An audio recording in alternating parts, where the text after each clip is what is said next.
There may come a time when you and I might want to have a single subnet to support a lot of different devices, but at the same time control the interaction on that same subnet between those devices. Well, fortunately, to help enforce that at layer 2, we can use this really cool technique called private VLANs.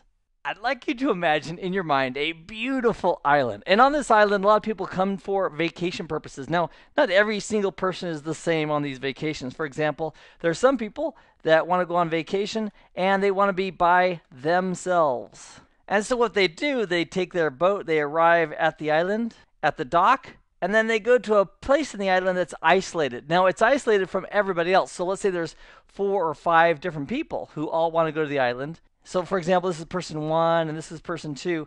They can all go to the island and they can all go to separate locations on that island where they will be isolated from everybody else. So, person 1 and person 2 won't ever see each other on the island. However, they will have access to the dock so they can get on the boat and leave the island if they need to. Another group of people may want to go to the island, but they may want to go as a group. So let's call this group Group A or Community A, a community of people. So they arrive at the docks, and then they go ahead and they use this part of the island. So the cool thing about being a community is that person 1, 2, and 3 in that community can all see each other. They can hang out and they can have a good time. So they're all here in the same community, Community A. And of course, Community A has access to the docks so they can leave the island. Now, what about these isolated people over here? They don't want anybody from Community A or anybody else who's isolated to ever come in contact with them. So based on how we set this up, we would make sure that Community A would never have any contact with anybody in one of our isolated portions of the island. And the same thing holds true for Community B. So we could have additional users. Wow, this yellow is yellow, isn't it? And Community B would show up at the docks. They could go down and be in an area of Community B. And Community B people could see each other, and they'd have access to the dock, but they wouldn't have access to anyone in Community A, nor would they have any access to anyone who is part of the isolated area of the island. And the same thing would hold true for a group of people who are in Community C. A separate group, they go to the dock, they go to their area on the island, they have interactions with each other, but Community C does not have interaction with Community B, Community A, or anybody else who's on the isolated portion of the island.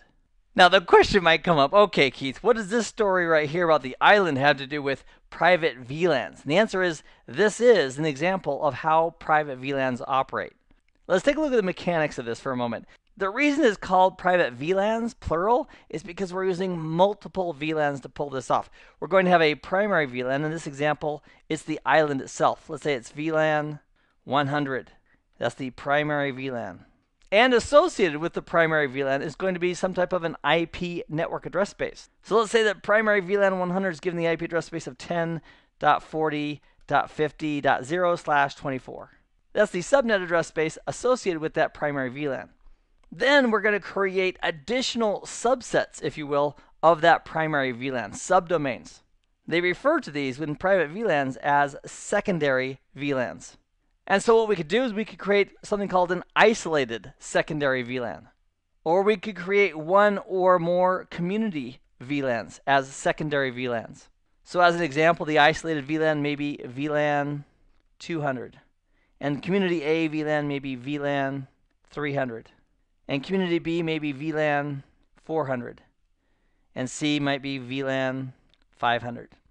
So you see when they talk about private VLANs, it's actually one primary VLAN and then one or more secondary VLANs associated with that primary. Now these secondary VLANs can be one of two types. So they can be isolated or a community VLAN. For isolated, you can have only one isolated VLAN. And that's because all you really need is one isolated VLAN. Any ports that we put into VLAN 200 in this example, because it's an isolated VLAN, those devices that we connect to any isolated port are going to be completely isolated from any other devices in the private VLAN, with the exception of this port right here, which I labeled as the dock in our analogy. Every port in private VLANs is going to have access to the dock. And why do they need access to the dock? It's so they can get in and out of this VLAN environment. And we'll take a closer look at this dock port here in just a moment. With community VLANs, you can create more than just one. If you want to have 5 or 6 or 7 different community VLANs because you have 5 or 6 different customers that all want to have interaction with other devices from that same company, you simply create a new VLAN one for each community. And then what happens is we're going to associate VLAN 300 and VLAN 400 and VLAN 500 with the primary VLAN of 100 for two basic reasons. Number one, they're also going to need access to the dock so they can get in and out of the VLAN. And devices that are in Community C, which is VLAN 500, won't have access to other devices in VLAN 400, which is Community B, because there's no cross-community communications inside private VLANs. So if a host, for example, is connected to this port right here in VLAN 500, this device could communicate with this port, that port, that port, and the dock, and that's it. This host cannot communicate with anybody in Community B, Community A, and of course no one who's connected to any isolated port of any type. So what are the port types? Well, if we have a port that's associated with a community, that would be a community port. So that's a community port for Community A, community port, community port, community port. In Community B, all the ports associated with Community B would be community ports for Community B. And the same thing for Community C. All the ports associated with Community C in VLAN 500 in our example are community ports for that community. An isolated port is any port that's associated with your isolated VLAN. So for example, here we have VLAN 200, which we've identified as being isolated. Any port on the switch that's associated with VLAN 200, the isolated VLAN, is not going to have the opportunity to communicate with anybody except for the dock, which gives that port the ability to, forward packets to its default gateway to get off the network, but it won't have access to any other ports in VLAN 200, which is the isolated VLAN. It won't have access to any other ports there, and it of course won't have access to any of the ports or devices connected to the ports in any of the other communities that are part of the private VLAN. Now, what in the world is this promiscuous port? The promiscuous port is the dock. That's the port or ports on the switch that are associated with the primary VLAN, in this case VLAN 100, and they call it the promiscuous port. I'll put a big P here because it's willing to talk with anybody. It'll be willing to talk to devices in isolated VLAN, in Community A, Community B, Community C, whatever communities you have in that private VLAN setup. The promiscuous port says, hey, I'm willing, I'll talk to anybody. And that's important because everybody on this network does need a default gateway, and it's very likely that connected to that dock is going to be our default gateway that the clients can use. So everybody who's connected to any of these ports is going to have the IP address that starts with 10.40.50. something. They'll be in that subnet.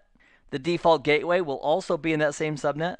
And the whole purpose of the private VLANs is controlling who can talk to who inside of that subnet on that switch.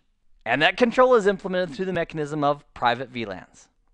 And it's time for our assessment check. Take a moment, read through these questions. We'll be back to check them together in just a few moments. Good luck.